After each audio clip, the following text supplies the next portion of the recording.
Hello and welcome to the Power Your Advice podcast.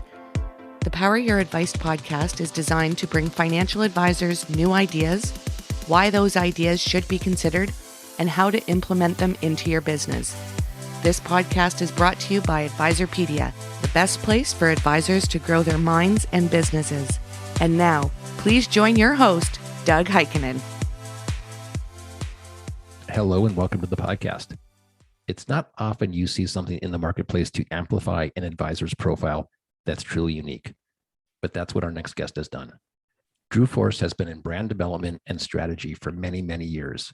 He's done a ton of work both inside and outside our industry. Nike, Adidas, Pendleton, healthcare, wines, universities, and on and on. The work outside our industry, I feel, is hugely beneficial to bringing new ideas into how financial services thinks about branding and marketing. At one point in the past, Drew and I had a successful agency together in Portland, Oregon. On sales calls, there was a lot of talking going on, and it was mostly us. So I'm excited to see where this one goes. Welcome to the podcast, Drew. Thanks, Doug. Nice to be here. For someone that's been around marketing for longer than you care to admit, you've seen a consistency in a number of mistakes financial advisors make. One of those being the language they use. Tell me more about that. Well, most working people use the language with their colleagues that they may not use with their friends. And the same is true when working with clients. I think it's important that you think about what is said and how it's said. And acronyms like AUM and even RIA are not always known. Advisors should recognize, they're not known by the outside world, even those simple ones that we hear in the industry all the time.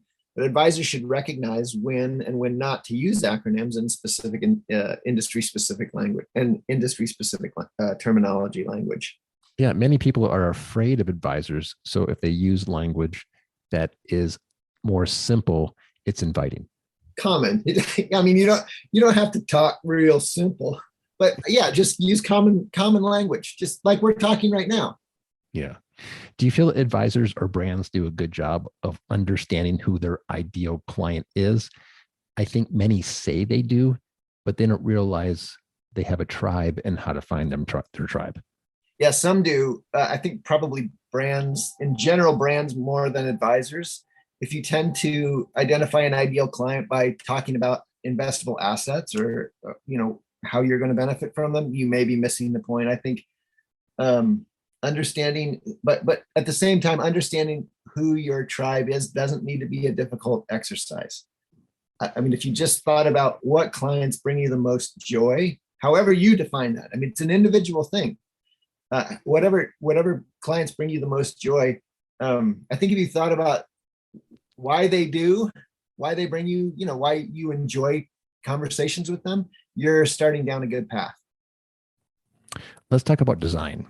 When we worked together, I think we did some outstanding design work for clients, and it's an easy opportunity to separate yourselves from the get-go. When you look around, do you still see a lot of poor quality and opportunity to separate yourself? Yes, there's a lot of design that could be better. There are lots of ways to create separation, and design is a great one. And separation, as you alluded to, creates opportunity. Hiring a professional designer and starting with your logo is a great way to start that separation. There is a lot of subpar design out there. So I think, but I also think things are improving generally. Advisors have more access to designers, design tools. And then, if you look at tools like Squarespace and Wix, the web platforms, allow you to expand that into a well-organized website. The biggest issue may not be design, but what is said, how it's said, and how it's presented.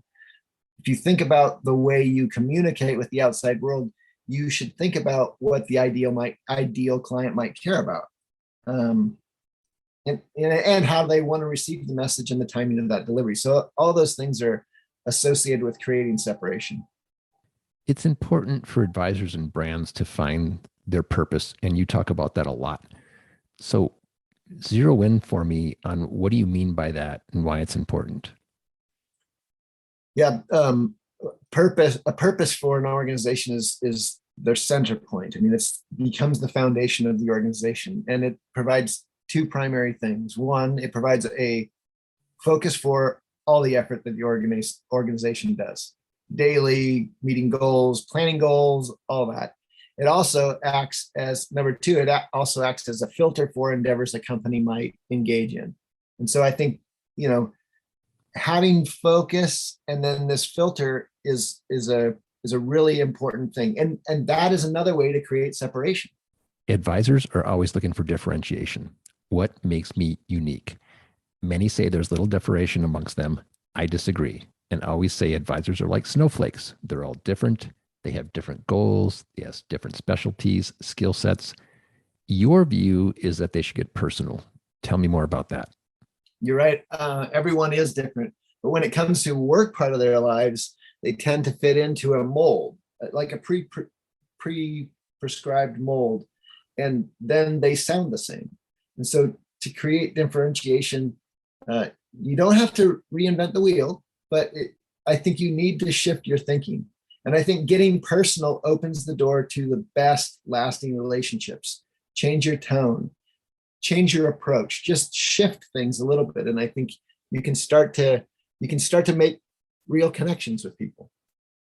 I just did a presentation this week to the FPA Next Gen, and many of them want to become contributors to the site.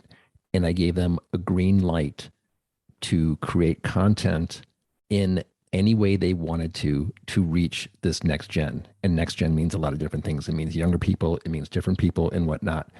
And they were incredibly excited about that opportunity. And that's kind of what you're talking about. Yeah. Yeah. Yeah. Right. I mean, like I said, it doesn't need to be a brand new thing that nobody's ever thought of, but just change the way you think, and you can create some pretty cool separation. And I think if you pay attention, like next gen stuff, pay attention to how they grew up.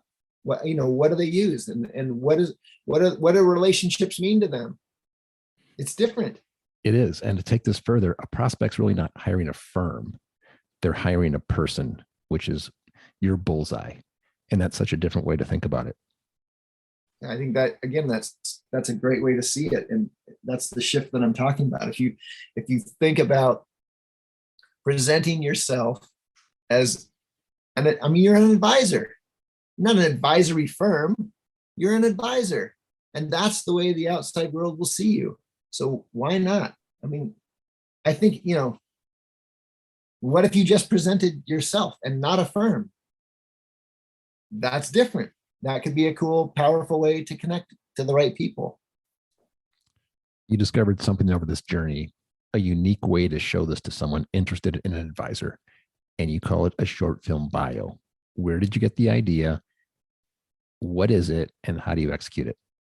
I've helped, in the last couple of years, I've helped maybe 24 advisors leave a big bank or wirehouse and become independent. And looking at web analytics and independent advisors' web traffic shows that 95+% of their traffic goes to their bio page. Homepage, bio page. Homepage first, bio page second. Well, but that's where it goes, right? You don't know the bio page until you land it, right? So you got to get to the homepage. And then, but then 95% of the traffic, the next click, goes to the bio page. And they don't go to listen to how you do what you do. They don't go. They want to know who you are. And there's 3 clicks: homepage, bio page, gone. Right, exactly. And so yeah, right. So how do you make the most of that opportunity? Right there, they are on your bio page, and again, like I just said, this is the perfect place to shift your thinking. Everybody's bio sounds the same. And like you said, everybody is different. Everybody's a snowflake. Everybody has unique qualities, but they all sound the same.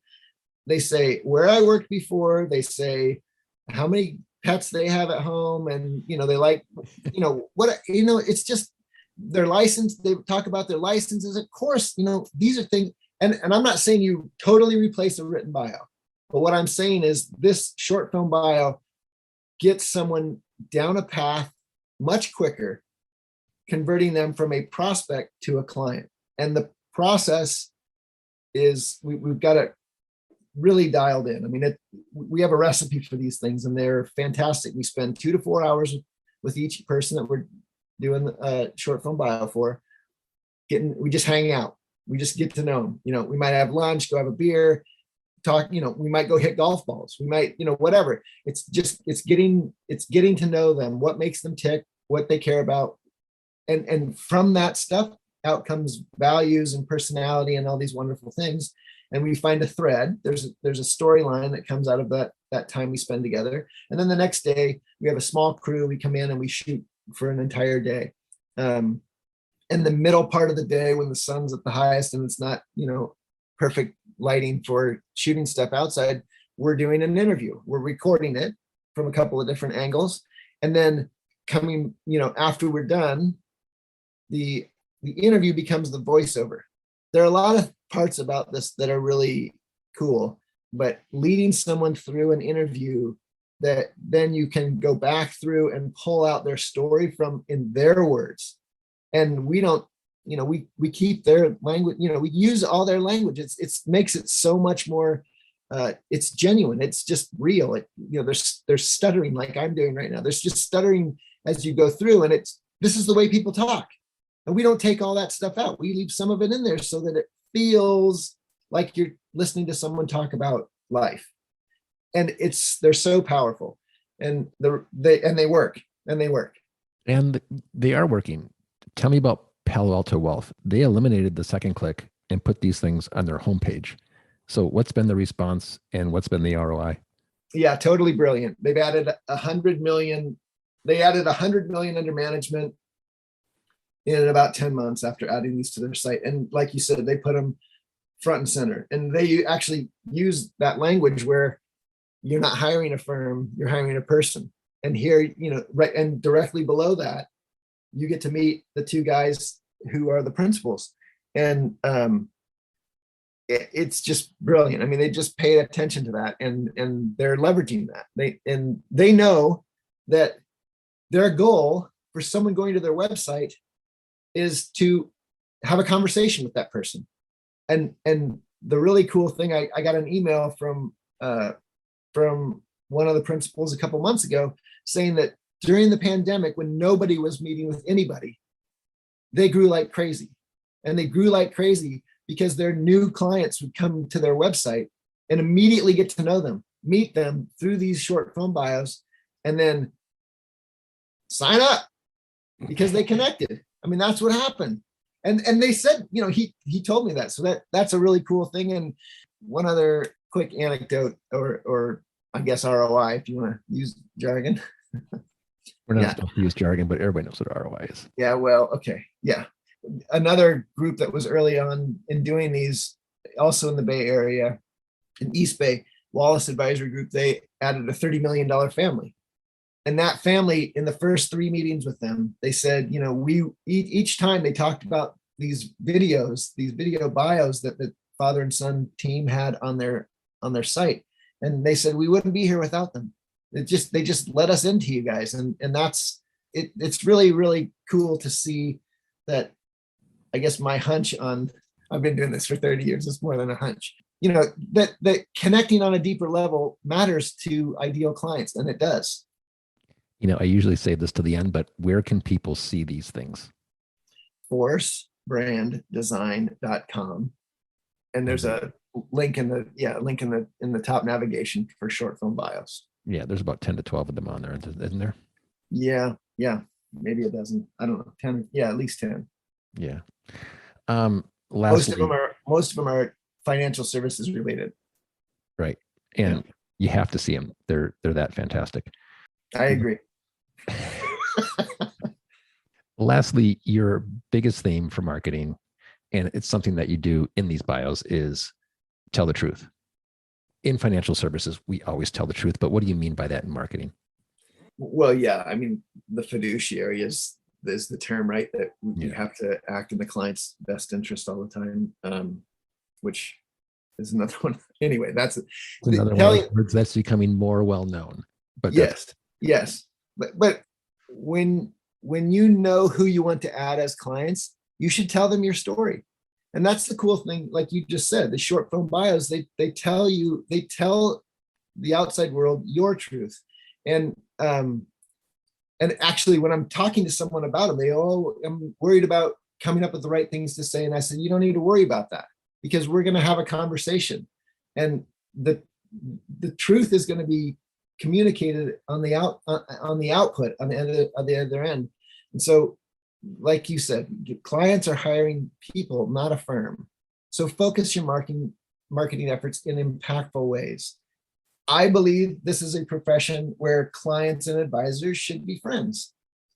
So if that's, if you feel that way too, connect with them on a deeper level. It's okay to be a little vulnerable, but show your true colors. What do you care about? And share stories that will connect with people. It's interesting you say that. I did a podcast with a advisor in his late 70s, and he said he keeps working because all of his clients are his best friends. Well, that's great. I mean, that's solid gold, isn't it? Thanks so much for doing this. It's really good to see you.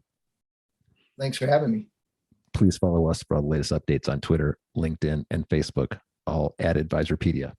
For everybody at Advisorpedia, our producer, Jakey Beard, and the Power Your Advice podcast team, this is Doug Heikkinen.